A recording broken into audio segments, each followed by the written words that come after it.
Hello everyone. तो railway लेके आ चुका है आपके लिए एक सुनहरा मौका, और वो मौका है सेक्शन कंट्रोलर की भर्ती। तो इसका नोटिफिकेशन हो चुका है जारी, और इसके ऑनलाइन एप्लीकेशन 15 तारीख से शुरू होने वाले हैं। तो आइए देखते हैं क्या है इसकी एलिजिबिलिटी क्राइटेरिया और क्या एज लिमिट है। तो सबसे पहले हम देखते हैं अगर इसकी फीस क्या है। तो ये जनरल और ओबीसी के लिए इसने रखे हैं 500 रुपीज, जो कि हमेशा रेलवे करता है। इसके इतने रुपीज हैं 500, और एससी एसटी के लिए 250 रुपीज। ठीक है। अगली चीज क्या है, इधर देखिए कि कब से इसकी डेट स्टार्ट हो रही। तो ये जस्ट 15 सितंबर से स्टार्ट हो रही है। अगस्त आपका चल रहा है, 15 तारीख से ये स्टार्ट हो जाएगी और 14 अक्टूबर तक चलेगी। मींस आपके पास पूरा का पूरा 1 मंथ रहेगा इसको भरने का। लेकिन आप स्टार्टिंग में ही भर लेना, बाद में साइट्स क्या होती है स्लो हो जाती हैं, तो इसलिए लास्ट का इंतजार मत करना। ठीक है। और फीस पेमेंट भी सेम डे रहेगी, मतलब आपको मौका नहीं मिलने वाला है। ठीक है। तो आपको सेम डे इसको भर लेना है, 2-4 दिन में स्टार्टिंग में ही आपको इसको फिलअप कर लेना है। ठीक है। और सबसे इंपॉर्टेंट बात यह है कि अभी एग्जाम डेट फिक्स नहीं है, तो आपको अच्छा खासा मौका मिलने वाला है। मिनिमम 3 से 4 महीने आपको मिल जाएंगे तैयारी करने के लिए। तो अगर आपको तैयारी करनी है तो हमारे चैनल के साथ जुड़े रहिए, हमारे चैनल को सब्सक्राइब कर लीजिए। आपको कंटेंट मिलता रहेगा, सारी चीजें आपको फ्री में मिलने वाली हैं। तो इसके लिए वी आर हियर। तो हमारे चैनल को आप सब्सक्राइब कर सकते हैं, यहाँ पे आपको सारा कंटेंट फ्री में अवेलेबल होगा। ठीक है। तो अभी 3 से 4 महीने आपको मिल जाएंगे आराम से, जिसमें आप तैयारी कर सकते हैं। ठीक है। नेक्स्ट चीज देखते हैं क्या और एलिजिबिलिटी क्राइटेरिया क्या है। इसके लिए आपकी उम्र कितनी होनी चाहिए। तो ये आपकी मिनिमम जो एज होनी चाहिए वो 20 साल की होनी चाहिए। 20 ईयर आप कंप्लीट कर चुके हो, क्योंकि इसमें मांगा है ग्रेजुएशन।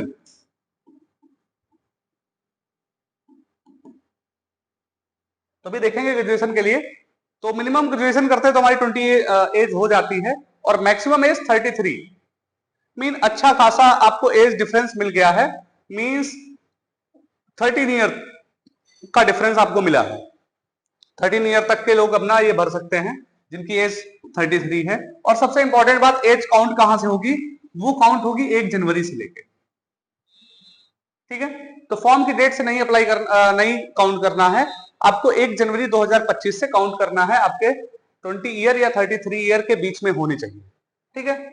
और एज रिलैक्सेशन कुछ प्रोवाइड की जाएगी, तो वो आरआरबी के रेगुलेशन के हिसाब से आपको प्रोवाइड की जाएगी। सबसे इंपॉर्टेंट चीज ये होती है कि पोस्ट कितनी आई है, कितना कंपटीशन होने वाला है। तो वो 368 पोस्ट है। अभी ये लग रही होंगी कम पोस्ट है, लेकिन अगर सेक्शन कंट्रोलर की बात की जाए तो ये पोस्ट अपने आप में काफी बड़ा पोस्ट होता है। तो 368 वैकेंसी सफिशिएंट है मुझे लग रहा है, और आप सारे लोग इसमें अप्लाई करिए। ये आपका जैसा स्टेशन मास्टर है और भी सारी चीजें हैं, ग्रुप डी की वैकेंसी और जितने लोग बैठते हैं ये सबसे ऊपर आता है। इस बात को आप ध्यान रखिए कि जैसे आप सोचते हैं कि रेलवे में आप सोचते हैं सेक्शन मास्टर हो जाए, या आप सोचते हैं कि एक जगह के मास्टर हो जाए, स्टेशन मास्टर हो जाए, तो ये स्टेशन मास्टर केवल एक स्टेशन का होता है। लेकिन सेक्शन कंट्रोलर क्या होता है कि ये पूरे सेक्शन को कंट्रोल करता है। ठीक है। जितनी गाड़ियां पास होनी, क्या उनका टाइम रेगुलेशन होगा। अभी आगे हम देखते हैं इसका वर्क क्या होगा नेक्स्ट स्लाइड में। तो हमने एलिजिबिलिटी क्राइटेरिया देख ली। हाँ, एजुकेशनल क्वालिफिकेशन में आपके पास क्या होना चाहिए, आपके पास केवल और केवल ग्रेजुएशन होना चाहिए। आप किसी भी सब्जेक्ट से ग्रेजुएट हो। ठीक है। आपको ग्रेजुएशन होना है, आप बीए हो, बीएससी हो या कुछ भी हो, आपके पास बस बैचलर्स होना चाहिए। ठीक है। ये सबसे इंपॉर्टेंट है। 12th वाले अप्लाई नहीं कर पाएंगे, जिन्होंने अभी अभी 12th किया है वो अप्लाई नहीं कर पाएंगे। अभी फेज क्या होने वाले हैं, किन किन प्रोसेस से गुजरना होगा आपको। तो सबसे पहला है सीबीटी। सीबीटी 1 होगा आपका कंप्यूटर बेस्ड टेस्ट। ठीक है। कंप्यूटर बेस्ड टेस्ट होगा जिसमें 100 क्वेश्चन होंगे। नेक्स्ट पार्ट में हम क्वेश्चंस के बारे में डिस्कस करने वाले हैं, किस सब्जेक्ट से कितने क्वेश्चन होंगे। दूसरा है skill test, computer test if required, अगर जरूरत होगी तो कराई जाएगी, वैसे तो होती नहीं है। जो भी आपके आरआरबी करवाते हैं, रेलवे करवाता है, उसमें इसकी जरूरत नहीं होती, स्किल बेस्ड टेस्ट की, कंप्यूटर की टेस्ट की जरूरत नहीं होती। ठीक है। उसके बाद डॉक्यूमेंट वेरिफिकेशन होगा और मेडिकल होगा, जो सारे एग्जाम्स में होता है। ठीक है। सीबीटी हो सकता है आपका 2 करा लिया जाए, CBT 1 and CBT 2। Railway exam में जो सीबीटी 1 और सीबीटी 2 कराने की प्रथा चली है, तो वो आपका हो सकता है 2 कराए, और मोस्टली चांस है कि 2 सीबीटी होंगे।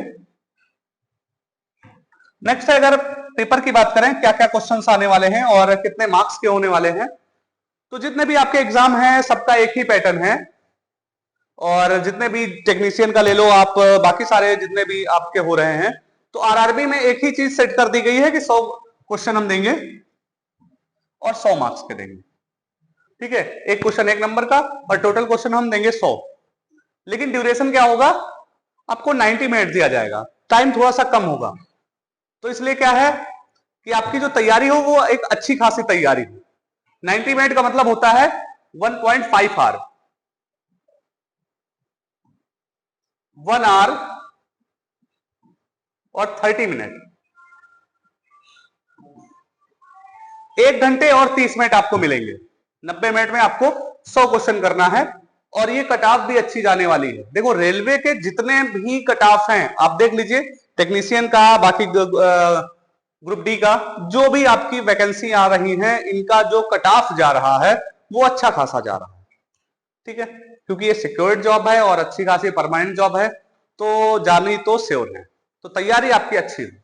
अब इसमें आने क्या क्या वाला है, जो जनरल सारे एग्जाम्स में पूछा जाता है, आपका मैथ्स और रीजनिंग,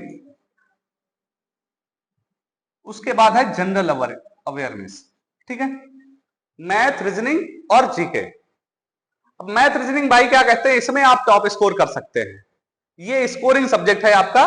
बाकी जनरल अवेयरनेस में कई सारे लोगों के क्वेश्चन गलत होते हैं, तो उसमें आप एवरेज करेंगे या जैसा भी करेंगे आपका हो जाएगा, बट इसमें आपके एक भी नंबर छूटने नहीं चाहिए, तो सिलेक्शन यहां से आपका सिक्योर होगा।